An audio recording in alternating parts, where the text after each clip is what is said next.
Hello, and welcome to the Mobile User Acquisition Show, a podcast to help you unlock tremendous growth for your app. My name is Shamant Rao. I'm the CEO of the boutique growth marketing firm Rocket Ship HQ and host of the podcast Mobile User Acquisition Show.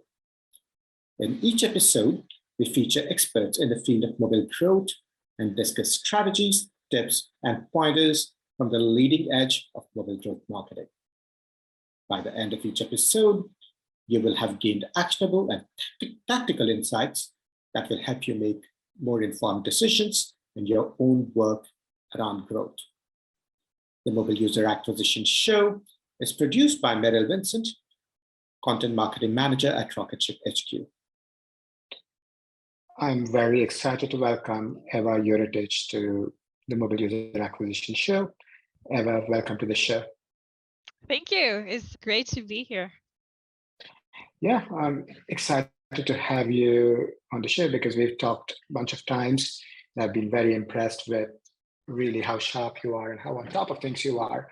And today, particularly, I'm excited to talk to you because you're among the very few folks I know that has scaled TikTok massively and very significantly.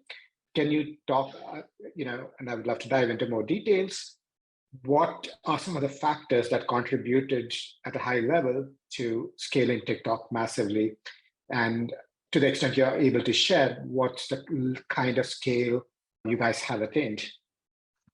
Yeah, sure. So we were talking about scaling the game Highrise, which is a virtual world, virtual like metaverse where people go in, express themselves. They can build this world they kind of own, their avatar, rooms, experiences, and so on for them and their friends. So this game, in its essence, has the community and everything revolves around the community. So you can join crew or meet new people if you're kind of there for the first time on your own. And then together you can participate in events and build pretty much anything you want. So Highrise as app and games trying to be a platform and really kind of provide these tools for users to build a world. So if you kind of know that about Highrise, long story short, we kind of tested a bunch of media sources in general, like over time, and social media showed to work the best for Highrise. We think this is because of that community part and that social part of the app. So TikTok, we assumed we had like a good chance of figuring out how to make it work for us. So we conducted a lot of creative testing, essentially using different approaches, concepts, and variation of creatives that we had success with on other platforms. So we tested everything we thought might work well, including ideas we weren't sure about. But as you know, TikTok does require a bit different approach, as any like TikTok user can tell you the same. So with that in mind, we began creating content that we thought would be fun, informative, or valuable for users. So instead of using video ads, which we tested a lot, we began creating content and posting on our TikTok page and account. And then once we created that, we used it to spark that content, aka, do the spark ads. And then this is where magic started happening for us. User-generated content, UGC type of ads really helped us scale on TikTok, especially on iOS, which had been a struggle for us prior to scaling TikTok. Yeah, right. So it sounds like the fact that the game was very social itself, the app itself was very social contributed, and the fact that you guys leaned into UGC using Spark ads, using stuff that your audience was already making. I think a lot of these contributed, right? So can you help me understand how you guys test creators? What does the testing structure look like? What geos do you test in? What metrics do you optimize for? How do you account for iOS data delays and iOS data issues? Yeah, so we started with tier 1 geos, mainly the US, as it's our biggest and most profitable market. With TikTok scaling and being like this big social media in US, we're just like, okay, let's start there. So the structure was changed and adapted over time. So on TikTok, you have campaigns, ad sets, and then ads. So ad sets are limited to 20 ads. And we had a lot to test in the beginning with frequent ad rotations. It was like a lot. Our main key was just like, okay, what works? Like what resonates with people on TikTok and our audience? So for that reason, we had in the beginning our business as usual ad set, and then a separate ad set with creatives to test and gather data. As we saw something performing well, we would add it to our business as usual ad set. As we figured out what works over time, we left with kind of one key ad set, which would have our top performers competing with the new creatives, and that showed to work well for us.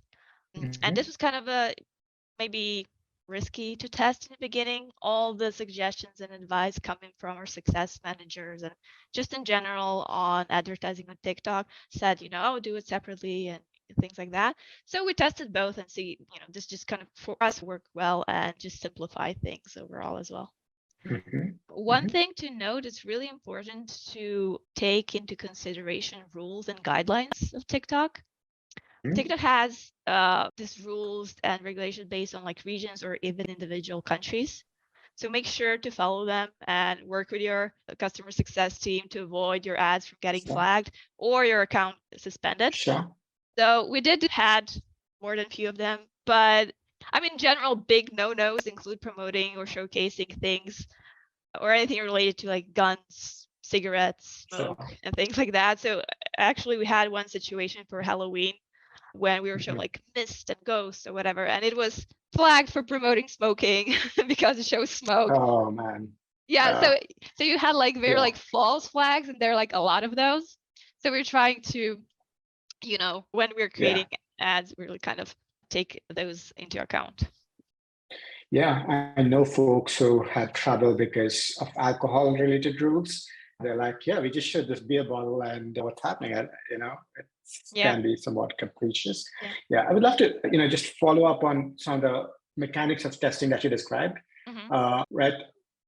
I know you said you eventually moved to a setup where your business as usual ad sets have new creators plus older ones. Why did you guys move to that setup? And I also asked because, again, that sort of setup on Feed just doesn't work on Meta, just because Meta privileges older ads so much. And I know TikTok has a very similar setup, although I don't think favoring older ad is so extreme on TikTok. So what was the thinking behind putting new ads along with the older ads in a business as usual ad set? So that was my starting point as well, being familiar with Meta, Facebook, and how we conduct A/B testing or just testing creatives in general. So we just gave it a go, and our rule was, okay, if we have enough data to make conclusions, we'll just continue doing that. So if we have minimum of 5K impressions and a couple of installs, we can say like, oh, okay, we have some sort of data. In the beginning, we would have that benchmarks much higher, but with doing this a lot and testing it, we would kind of leave creatives to gather more data, but nothing really changed. If it wasn't performing, like if the click-through rate was low in the beginning, just if you add more impressions, it won't improve.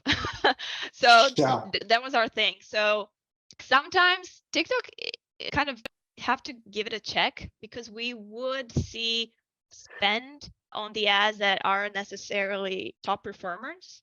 And this ads can also be new ads. So it doesn't have to be, oh, this is working and has been running for a while.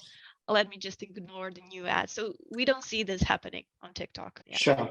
Yeah, right. So you're looking at even early signs with like 5,000 impressions. What is the click-through rate? If it's bad, you shut it off. If it's good, and it sounds like you are able to compare older and newer ads side by side using that setup, right? But I know you mentioned iOS, right? So with iOS, there is still the scan data delay. So if you add a new ad, that takes like 3-4 days to get enough data. So is there anything you do to account for those delays? How do you work with that? So honestly, what we do now is we primarily look at Android data separately, draw some conclusions, and then go ahead into iOS campaigns individually and trying to pick up the trends, which usually follow the same trend. If something is working on Android, it's working on iOS as well. So actually you asked me about like the metrics we optimize towards. So we're focusing on creative metrics. So we do look at like conversion rates, IPM over time, taking into account that if something has been running for a while, IPM can go down. Creativity tends to be much faster on TikTok. So we do look at IPM, but also day one retention, and then at the end of the day, CPI, because our goal is to reduce costs of install, and this is at the end of the day key. Sure. And I know you said the saturation is much faster on TikTok. How do you look at this saturation? How do you evaluate that it is actually happening? And how does it compare to, let's just say, Meta or other channels in terms of saturation? Yeah, so IPM, so this is like installs per 1,000 impressions. We are tracking that and how it changes or behaves over time.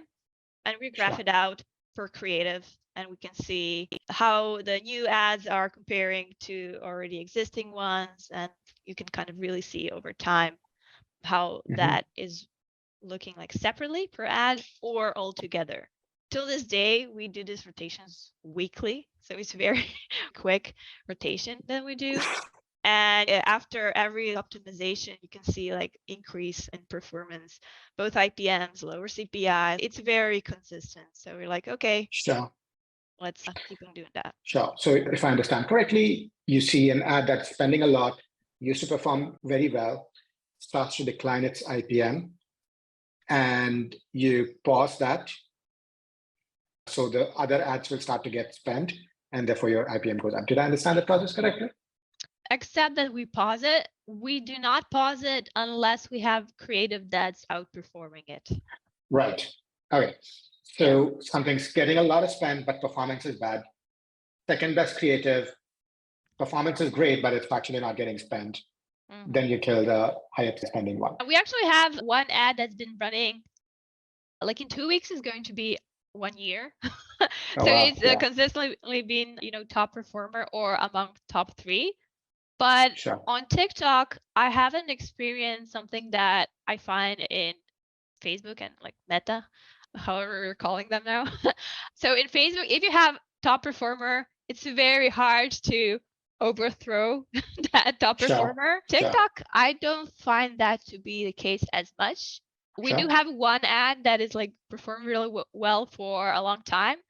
But still, some of the new ads come into first place as performers, but they don't necessarily stay there as long. But so there's a rotation. It's not only like this is the one ad, and that's it. Certainly, right. And I've certainly seen that as well. There's a lot more flux within TikTok. Interestingly, on Facebook, oftentimes we see the ad that wins is the ad that everybody hates. It's like, this is terrible, but it's whether you can't do anything about it. That's true. On Facebook, we have this one ad that we really, really want to get rid of just because it's not very related to gameplay necessarily. It's not, but we have like better ones that actually show the gameplay. Yeah, we want to overthrow that one and we're working on it. Yeah. And I know you did mention a big part of the success has been with creative, and very specifically that you guys have used actual users and their footage, not like UGCs from actors or influencers. Can you tell us about the creative strategy? Describe how it works, please. Yeah. So I'll give you a bit of context and kind of story how that came to existence. So first of all, after testing a bunch of stuff, we clearly realized that UGC type of ads work well for us, even though we were the ones creating that. So recording your phone with another phone or device where you're clicking, creating avatar, then you show some gameplay, basically something like that. And then the next thing that we were thinking, I was like, okay, so UGC works. Why not let people actually create that TikTok content, people who do this daily, either like for work. So basically influencers, they create TikTok. We tested more than a couple like micro influencers, just trying to figure out like what really works. That was overall a fail. And we think this is the case because those influencers weren't actual users of Highrise. So unlike your puzzle game or any game, you have like levels and there's like progression. We can see, that might make sense, and work with influencers. But Highrise, as as I said, in its core is community. So if you're a Highrise user, you'll kind of know all these internal little jokes. You can't really fake it. So our next idea based on our failure with influencers was, okay, why don't we reach out to our users and see if there are people that, create TikToks on their own. So we had the in-game contest/challenge. And in this case, users reached out to us. They would kind of post a TikTok video and we would see that, okay, these guys have potential. Let's kind of talk to them and see how to make this work. We tested and worked with a couple, but some went well, some not so much. But actually, one user that performed their TikTok performed really well for us actually contacted us because they saw win-win. So we worked with them and they say, hey, they sent us an email and came with a proposal with us saying, hey, I'll create TikTok content. I'll share it with you. I'll spark it with you. You can use it or not. Just like, let's see what happens. And we were like, I mean, sure, why not? We have like additional ad to test and see how it works. But basically where they were coming from is from a win-win kind of situation. They were getting all these reach and all these impressions to their content and their profile that they wouldn't otherwise get. So that worked really well. And we were like, okay, let's find maybe more people that we can work with like this. And so we started doing that. So a lot more eyeballs on their content and profile, right? And for us, a native UGC content that worked really well for bringing in new users. Yeah, right. And like you said, because it is a community, the fact that they are actual users makes a big difference. And from what you're also saying, it sounds like because you're putting money behind this as Spark ads, they get new views, they get new followers. And that is a big incentive for any creator. If they want to be influencers, if they aren't already, right? And out of curiosity, you're getting this footage from creators. Is this typically in a shape that is ready to use as an ad? Or does this require edits from your designers? I ask because, as you know, my team works with creators, and oftentimes we do go through some rounds of edits because I think the designers can make a big difference. But I'm curious what your experience has been. For us, not at all. We do not edit our users' content at all. Sure. So for us we're like, we just want them to do whatever they're already doing. And if it works for us as an ad, great. If not, great. We do share feedback with them, just in general, more like technical things, make sure to use commercial use music. So we are allowed to run that as Spark ads. Do not use guns, cigarettes, smokes, just kind of general guidelines. And just in general, maybe if we tested something in-house, creative-wise, we would just kind of tell them, it's better if you show your face. If that's not what they do, it's completely fine. It's still their content, and we want that content to remain theirs. Record with your phone, show what you're doing, and explain what you're doing. Just kind of a general guidelines. So there are no edits on our end. And primarily why we think this works, they are actual Highrise users. They know all the good things. They know the struggles. They know, oh, this is the desired item and super expensive, or this is the theme that's going on right now. Whatever it is, the content they do it's very relatable and it's not fake. It's very real. They're, you know, so yeah, we stay away from like editing their content. They were just like, you do you, and they're incentivized to improve it because if we run it for a longer time, more impressions they get. So if they ask and they do for feedback, we tell them like, hey, maybe you can improve it. Right. And that feedback oftentimes can point them to how to improve the quality of their output. And that certainly makes sense. Right. Is there any quantitative feedback you guys give, or is it more like best practices? It's more of a best practices. I mean, on their end, they see the impressions and engagement they get, the comments, the likes on their videos. So they also have a little community there and they talk to the TikTok users. So for us, if it's well performing, video keeps running. So they see more impressions, more engagement, more comments. So it's more of general feedback because sharing some numbers. I mean, we did that as well, but they're just not really interested because they don't necessarily mean anything to them. They're just like, okay, is this working? Oh, I'm getting a bunch of comments and people are liking this. Awesome. I'll do more of that. And that is quantitative feedback for them, right? That's the kind of quantitative feedback which matters to them. Exactly. Excellent.